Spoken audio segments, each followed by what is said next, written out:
এরা কি দে তারা তো আমাদের স্বীকৃত কোনো নেতা নাই। হঠাৎ করে লটারি পাওয়ার মতো ইউনূস সাহেব ক্ষমতা পেল, তাও 2 দিন পরে। বাংলাদেশ ক্ষমতা শূন্য, সরকার শূন্য ছিল তো 2 দিন, এবং এরা ছাত্ররা কিন্তু জানতোই না যে তারা এইভাবে একটা দেশ পাবে। ডাক্তার আব্দুল্লাহ আল মাহমুদ বীর প্রতীক। ডাক্তার আব্দুল্লাহ আল মাহমুদ, আপনাকে আমরা স্বাগত জানাচ্ছি, স্যালুট জানাচ্ছি। আপনার কাছে শুরুতে একটু জানতে চাই যে জুলাই সনদ নিয়ে আপনারা বিরোধিতা শুরু করেছেন, এই বিরোধিতা কেন, কি কারণে? দেখুন, জুলাই সনদটা কিন্তু হঠাৎ করে আমাদের সামনে হাজির করতে, এই জুলাই মাসের এই গণ অভ্যুত্থানে পরে নতুন নতুন করে প্রত্যেক দিন একটা করে নতুন আবিষ্কার হয়েছে। যেমন প্রথম সংস্কার, ছোট সংস্কারের কথা বলছে, এবং সংস্কার গুলো আমাদের নির্বাচনের নির্বাচিত পার্লামেন্টে পাশ হবে, এই কথাটাই আলোচনা। এখন বলা হচ্ছে জুলাই সনদকে আমাদের পবিত্র সংবিধানের উপরে স্থান দিতে হবে, এবং এইটা আমাদের প্রচন্ড রকম ভাবে মানসিক আঘাত দিয়েছে।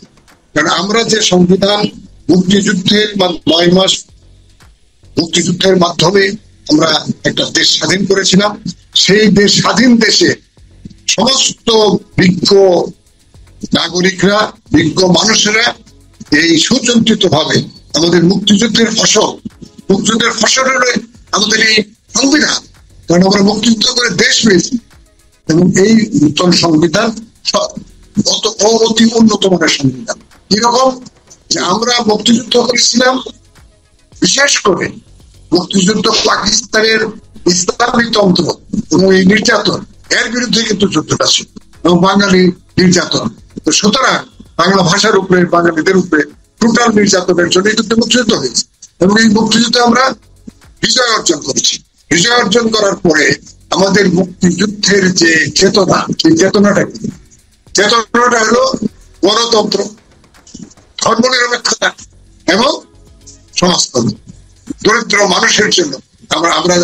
আমরা জানি বঙ্গবন্ধুর সারা জীবনের স্বপ্ন ছিল দরিদ্র মানুষকে নিয়ে কাজ করা এবং ধর্মনিরপেক্ষ, এবং এটা ইতিহাসের প্রমাণ আছে। এখন এই সংবিধানকে অস্বীকার করা মানে কিন্তু আমাদের বাংলাদেশকে অস্বীকার করা, আমাদের মুক্তিযুদ্ধকে অস্বীকার করা। আমরা এটা কি করে মেনে নিতে? যদি তারা জুলাই সনদ করতে চায়, জুলাই সনদ এরা কেন করবে? এরা কি দে তারা তো আমাদের স্বীকৃত কোনো নেতা নাই। হঠাৎ করে লটারি পাওয়ার মতো ইউনূস সাহেব ক্ষমতা পেল, তাও 2 দিন পরে।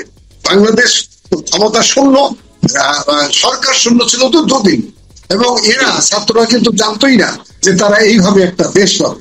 সেখানে তাদের দাবি ছিল চাকরির কোটা, চাকরিও না, চাকরির কোটা। চাকরি পাবে কিনা সে সন্দেহ, পরীক্ষা হলে তারা পাবে কিনা এখনো পাবে না, অথচ এরা এখন বড় বড় পদে বসে আছে। এবং তারা এই জন্যই তারা জুলাই সনদকে আনতে চায়, সংবিধানের উপরে দিতে চায়, যে তাহলে তারা যে জিনিসগুলো আমরা তো মনে করি এই জিনিসগুলো আমরা কখনো অ্যাকসেপ্ট করতে পারি না, জনগণ অ্যাকসেপ্ট করে না। আজকে এই কথা শুনে সবাই আশ্চর্যজনিত হয়ে গেছে যে জুলাই সনদে কি আছে। আপনি দেখেন জুলাই সনদে আছেটা কি। তারা বলতেছে কিছু কিছু সংবিধান একটা তো চিরাচরিত জিনিস হতে পারে না, এখানে যুগের দাবিতে, প্রয়োজনে, সময়ের প্রয়োজনে কিছু কিছু পরিবর্তন হয়। সেখানে আমাদেরও কিছু কিছু পরিবর্তন, যেমন প্রধানমন্ত্রীর সময়কাল, প্রেসিডেন্ট কিভাবে নির্বাচিত হবে, এই এইগুলো তো কোনো বিতর্কের বিষয়। বিতর্কটা হলো যে আমরা যা রক্ত দিয়ে প্রতিষ্ঠা করেছি, 30 লক্ষ শহীদের বিনিময়ে আমরা আমাদের স্বাধীনতা অর্জন করেছি। সেই স্বাধীনতা অর্জনের সুফলিত হলো আমাদের সংবিধান। এই সংবিধানের উপরে ঠিক করে জুলাই সনদ আসে, এটা তো অবাস্তব একটা অর্বাচীনের মতো। এটাকে কখনো মেনে নেওয়া যেতে যাবে, এটা কখনো হবে না। বিষয়টা আমি একটু ভালো করে জানার চেষ্টা করি, বোঝার চেষ্টা করি। আপনি বলছেন সংবিধানের উপরে স্থান দেওয়া হচ্ছে, অর্থাৎ জুলাই সনদটা বাস্তবায়নের জন্য সংবিধানের আওতায় সংসদে কোনো আলোচনার দরকার নেই, বিষয়টি এরকম? সংবিধান ছাড়া, পার্লামেন্ট ছাড়া, অর্থাৎ সংসদ ছাড়া কোনো সংবিধানই তো পাশ কোনো কিছু হতে পারে না। একটা শব্দ, একটা দাঁড়িয়ে একটা সংযোজিত হতে পারে না, সেই পার্লামেন্টই তো নাই। তাহলে এদের কথা বলতে এই যারা এরা নির্দেশিত, এরা আমি মনে করি কোনো একটা দেশের এজেন্ট হিসেবে কাজ করছে এখানে। সুবিধা দেওয়ার জন্য, আমাদের জনগণের সুবিধার জন্য তারা কিছুই চিন্তা করছে না। যদি চিন্তা করতো তাহলে জুলাই সনদ একটা করে সনদের ছাড়া আনতেছে, আবার আগে এটা বলতো না, কিছুদিন মাসখানিক যাবত তারা বলতেছে যে জুলাই সনদটা এর ঊর্ধ্বে, একে চ্যালেঞ্জ করা যাবে না এবং কোন কোর্টও এটা নেওয়া। এটা তো অবাস্তব সব কথা, অর্বাচীনদের কথা, এটা কি করে হতে পারে? আপনারা এই ক্ষেত্রে বিরোধিতা করছেন, কিন্তু ফরমালি বা আনুষ্ঠানিক ভাবে কি আপনারা আপনাদের মেসেজটি পৌঁছে দিয়েছেন সরকারের কাছে?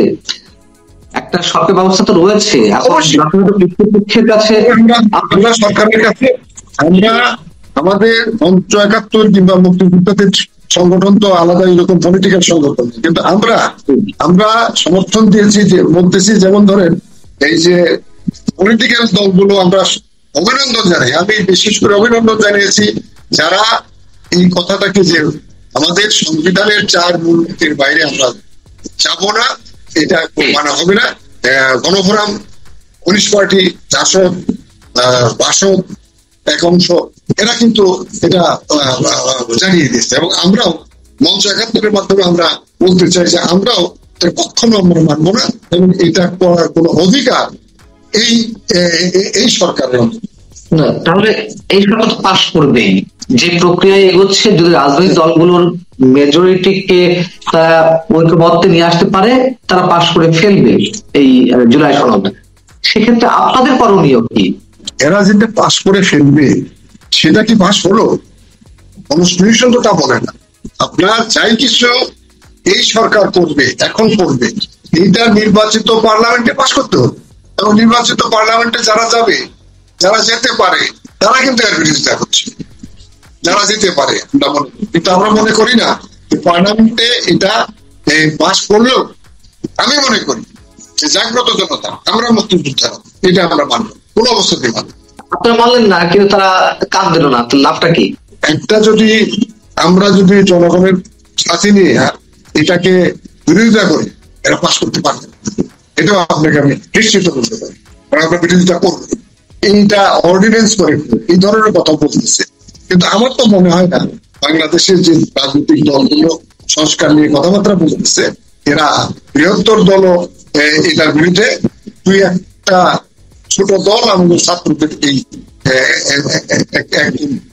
নূতন দল ছাড়া সবাই জুলাই সনদ তারা বলছে যে সংস্কার কিছু কিছু আমরা মানি, সংস্কার কিছু কিছু আমরা করতেও চাই এবং এইটা আমরা পাস করবো, নতুবা অন্যগুলো তারা নিয়ে কোনো কথাই বলতেছে। সুতরাং 4টে দল তো এদের বিরুদ্ধে একদম না বলে দিচ্ছে, আমরা মূল দিক থেকে মানে সংবিধান থেকে এক চলো এই দিকে আমরাও সেটা যে সাম্প্রতিক সময় আমরা নানান ধরনের কুতর্ক দেখছি, বিতর্ক দেখছি, মুক্তিযুদ্ধের শহীদের সংখ্যা নিয়ে এক ধরনের মানে তুমুল প্রচারণা চালানো হচ্ছে।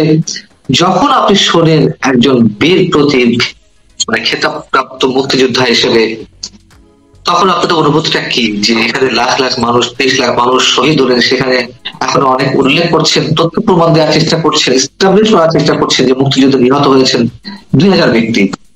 এটা আমাদের একটা অতি দুঃখের সঙ্গে স্বীকার করছি, স্বাধীনতার পরে এই শহীদদের সংখ্যা নিয়ে কোনো দেশীয় এবং আন্তর্জাতিক ভাবে কোন পরিসংখ্যান তৈরি করা হয়নি। কিন্তু আমরা জানি, আমরা দেখেছি যে এর বিরোধিতা কেউ করে, আমাদের যে অগণিত সংখ্যা 30 লাখ হতে পারে, 25 লাখ হতে পারে, 30-এর বেশি হতে পারে, কিন্তু এটাকে 30 লাখ হয়ে সমস্ত ইতিহাস তৈরি হয়েছে এবং এটা যে হয়েছে এর বিরোধিতা করতেছে কারা? যারা স্বাধীনতা বিরোধী ছিল, যারা স্বাধীনতার বিরুদ্ধে কাজ করছে, তারাই প্রথম এটা বলা শুরু করছে, না এত শহীদ হয়নি। কত শহীদ হচ্ছে ওদেরই বলতে বলে, ওরা বলুক কয়জন লোক শহীদ হয়েছে, কয়জন লোককে তারা মেরেছে। তারা আসলে কি উদ্দেশ্যে এই ধরনের বয়ান 50 বছর পর এসে দিচ্ছে, কি কারণ?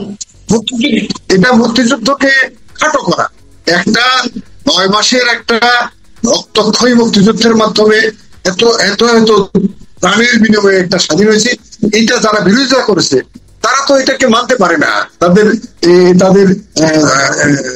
তারা যে এটা করেছিল, বিশেষতা করেছিল, মুক্তিযুদ্ধের বিরোধিতা করেছিল, বাংলাদেশ চায় নাই, এটা যতবার আলোচনা হবে ততবার তাদের এই অপকর্মটা আলোচনা হবে, সেই জন্য তারা বিরোধিতা করতেছে।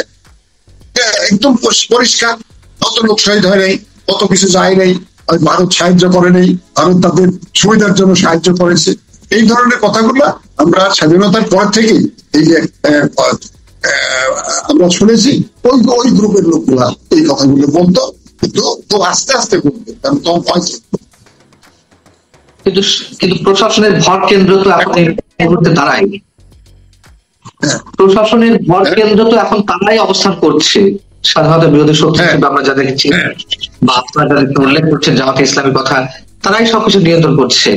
এবং মুক্তিযুদ্ধের বিভিন্ন স্মৃতি ধ্বংস করে দেওয়া, ইতিহাসের সবকিছু পাল্টে দেওয়া, এগুলো তো ঘটতেই আছে। এর শেষটা কোথায়, কি মনে করছেন আপনি? শুনেন, এই ব্যাপারটা কিন্তু পরিষ্কার। আজ যে আরেকটা কথা আমি বলি, আমিও প্রতারণা করি। আজ 21শে আগস্ট, 21শে আগস্ট গ্রেনেড হামলায় 24 জন লোক মারা গেছে, আইভি রহমান।